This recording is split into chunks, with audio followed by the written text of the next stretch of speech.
Germany நியோராவின் hot summer sale Frankfurt, Dortmund ஆகிய இடங்களில் ஆகஸ்ட் 31 தேதி வரை நடைபெறுகின்றது. தினமும் காலை 10 மணி முதல் இரவு 8 மணி வரை நியோராவின் ஹாட் சம்மர் சேல். சாரிகள் 70% வரை, சுரிதார் லெகங்கார் 50% வரை விலை கழிவில் வழங்கப்படுகின்றன. 10 யூரோவுக்கும் சாரிகள் உள்ளன. நியோரா, பிராங்க்ஃபர்ட், டாட்முண்ட். தமிழ் காட்சி ஊடகத்திற்கு நீங்கள் வழங்கி வருகின்ற ஆதரவுக்கு எமது நன்றியை தெரிவித்துக் கொள்கின்றோம். இதுவரையில் சப்ஸ்கிரைப் செய்யாது இருக்கின்ற உறவுகள் தயவு செய்து சப்ஸ்கிரைப் செய்து உங்கள் ஆதரவை தமிழ் காட்சி ஊடகத்திற்கு வழங்கிக் கொள்ளுமாறு மிக்க அன்போடு வேண்டிக் கொள்கின்றோம். மிக்க நன்றி.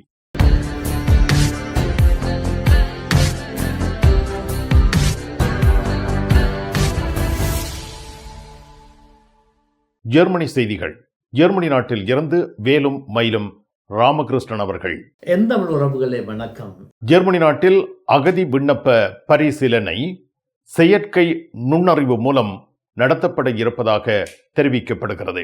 ஜெர்மன் நாட்டில் அகதி விண்ணப்ப விசாரணைகளை செயற்கை நுண்ணறிவு மூலமும் மேற்கொள்ள வேண்டும் என்று தற்பொழுது ஜெர்மனியினுடைய முக்கிய அரசியல் பிரமுகர்கள் தங்களது கருத்தை தெரிவித்திருக்கின்றார்கள். அதாவது ஜெர்மன் நாட்டில் இது சம்பந்தமான சட்டம் ஒன்று வெகு விரைவில் பாராளுமன்றத்தில் இயற்றப்படும் என்று எதிர்பார்க்கப்படுவதாக தெரிவிக்கப்பட்டிருக்கின்றது.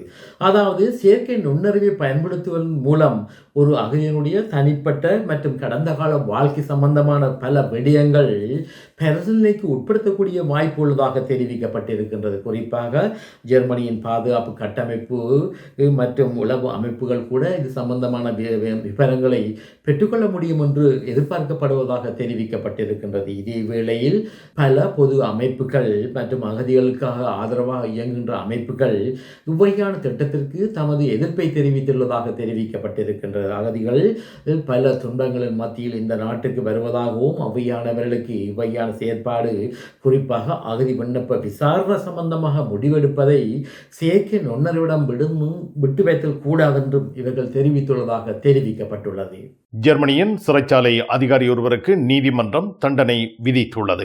பயன் மாநிலத்தில் உள்ள லங்ஸ்பேகன் என்ற பிரதேசத்தில் உள்ள சிறைச்சாலையை கடமையாற்றிய சிறைச்சாலை உத்தியோகத்தர் ஒருவருக்கு அந்த பிரதேசத்தில் உள்ள நகர நீதிமன்றமானது 2 வருடம் மற்றும் 9 மாத கடூழிய சிறை தண்டனையை விதித்துள்ளதாக தெரிவிக்கப்பட்டிருக்கின்றது.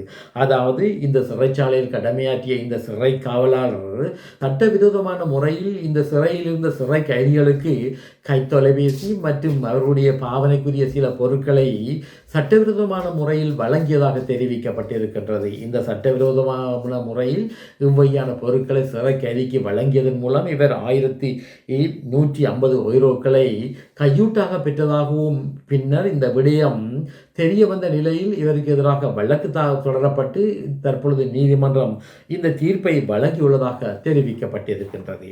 டாட்முண்டில் ராஜமுத்திரை SK சில்க்ஸ் பாரடைஸ். உங்களுக்கு பிடித்தமான ஆடைகள் அனைத்தும் மாபெரும் மலிவு விற்பனை. ஒவ்வொரு சனிக்கிழமையும் அதிவிசேட மலிவு விற்பனை. விஜயம் செய்யுங்கள் SK சில்க்ஸ் பாரடைஸ், டாட்முண்ட். ஓய்வூதியம் தொடர்பாக புதிய சட்டம் ஒன்று ஜெர்மனி நாடாளுமன்றத்தில் நிறைவேற்றப்பட்டுள்ளது. ஜெர்மனியின் பாராளுமன்றத்தில் ஓய்வூதிய விடயத்தில் புதிய சட்டம் ஒன்று பாராளுமன்றத்தில் நிறைவேற்றப்பட்டுள்ளதாக தெரிவிக்கப்பட்டுள்ளது. அதாவது ஃப்ரீ ரெண்ட் என்று சொல்லப்படுகின்ற முன்கூட்டிய ஓய்வூதிய திட்டம் என்ற ஒரு புதிய சட்டம் பாராளுமன்றத்தில் நிறைவேற்றப்பட்டுள்ளதாகவும் இந்த திட்டத்தின் பிரகாரம் ஜெர்மன் நாட்டில் 2020 ஆண்டுக்கு பிறந்தவர்களுக்கு இந்த திட்டத்திற்காக அரசாங்கமானது மாதாந்தம் தலா 10 யூரோக்களை பிரத்யேக கணக்கொன்றில் செலுத்தும் என்றும் தெரிய வந்திருக்கின்றது. அதாவது இவ்வாறு 2020 ஆண்டுக்கு பின்னர் பிறந்தவர்கள் தாங்கள் ஓய்வூதியத்துக்கு செல்லும் பொழுது மேலதிக ஓய்வூதிய தொகையாக மாதாந்தம் 3000 யூரோக்களை பெறக்கூடிய வகையில் இந்த ஓய்வூதிய நிதி திட்டம் அமையும் என்றும் தெரிய வந்திருக்கின்றது. சாதாரணமாக 18 வயதை ஒருவர் அடையும் பொழுது அரசாங்கமானது 1440 யூரோக்களை இவருக்கு வழங்கி இருக்கும் என்றும் இதே வேளையில் இவரது தாதியந்தியர்கள் இவருக்கு தலா 50 யூரோக்களை வழங்குவதன் மூலம் இந்த 18 வயதில் கூட பெருமளவு தொகை இவரது பிரத்யேக ஓய்வூதிய கணக்குக்கு செல்லும் என்றும் தெரிய வந்திருக்கின்றது.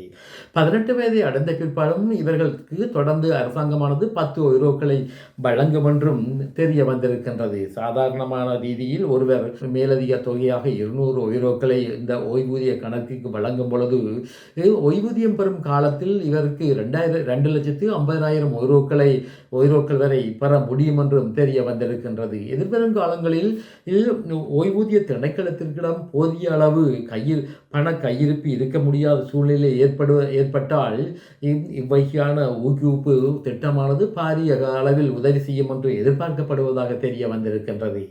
ஜெர்மனியில் முன்னைய அரசாங்கமானது ரீஸ்டரண்ட் என்று சொல்லப்படுகின்ற ஓய்வூதிய திட்டம் ஒன்றை அமுல்படுத்தி இருந்தாலும் இந்த ஓய்வூதிய திட்டமானது மக்களிடையே பிரபலம் பெறவில்லை என்பதும் சுட்டிக்காட்டப்பட வேண்டிய விடயமாகும். ஜெர்மனி நாட்டில் இருந்து 500க்கும் மேற்பட்ட நிராகரிக்கப்பட்ட அகதிகளை நாடு கடத்தும் திட்டம் தற்பொழுது மாற்றமடைந்துள்ளது.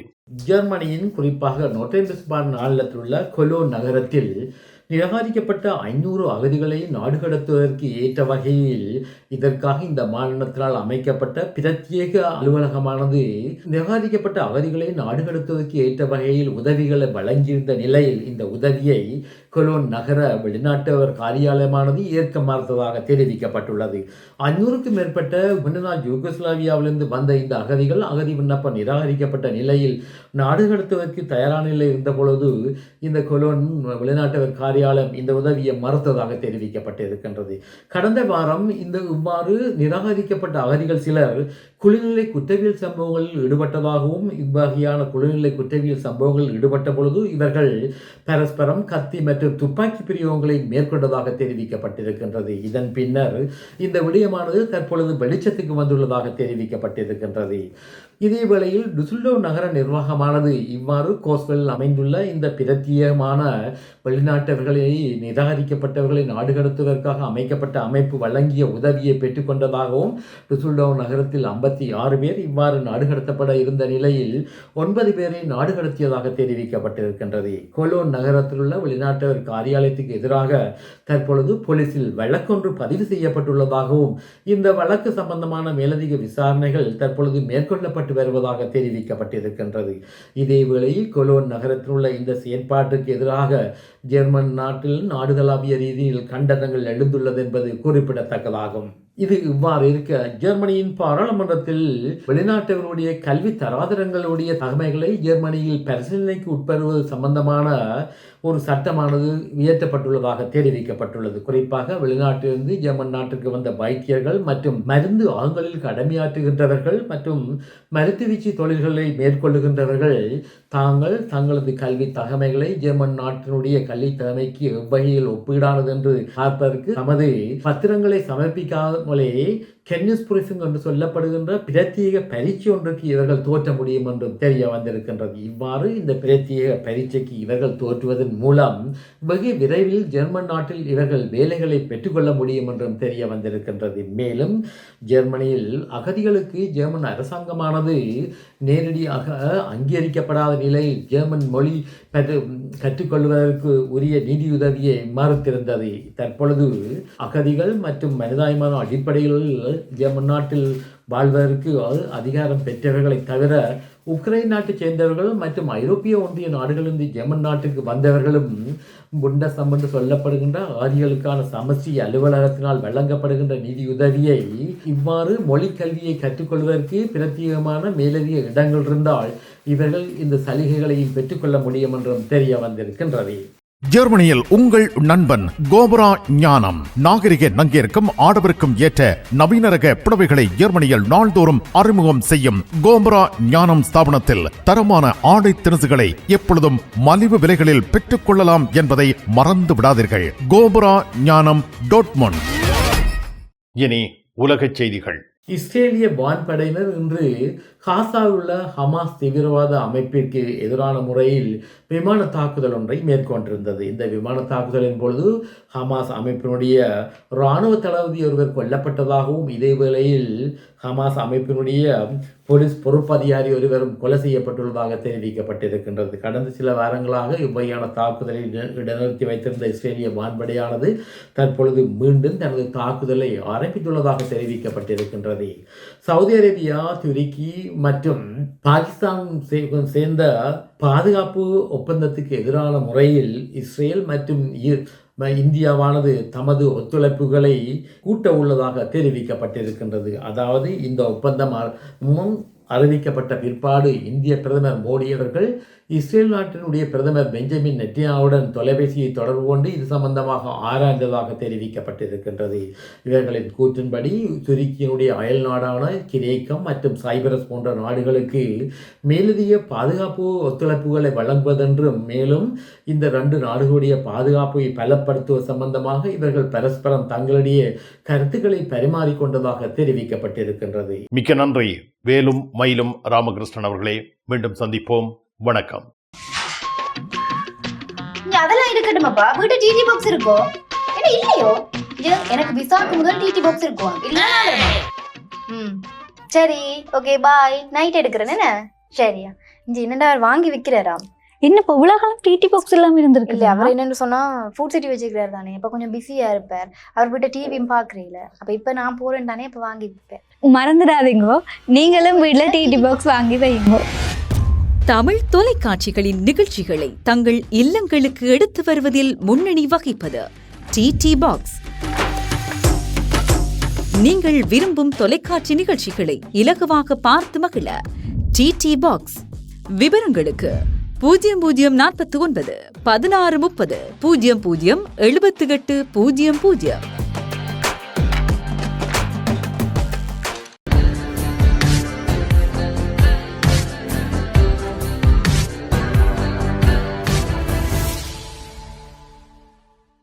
ஜெர்மனி நியோராவின் hot summer sale Frankfurt, Dortmund ஆகிய இடங்களில் ஆகஸ்ட் 31ஆம் தேதி வரை நடைபெறுகின்றது. தினமும் காலை 10 மணி முதல் இரவு 8 மணி வரை நியோராவின் ஹாட் சம்மர் சேல். சாரிகள் 70% வரை, சுரிதார் லெகங்கார் 50% வரை விலை கழிவில் வழங்கப்படுகின்றன.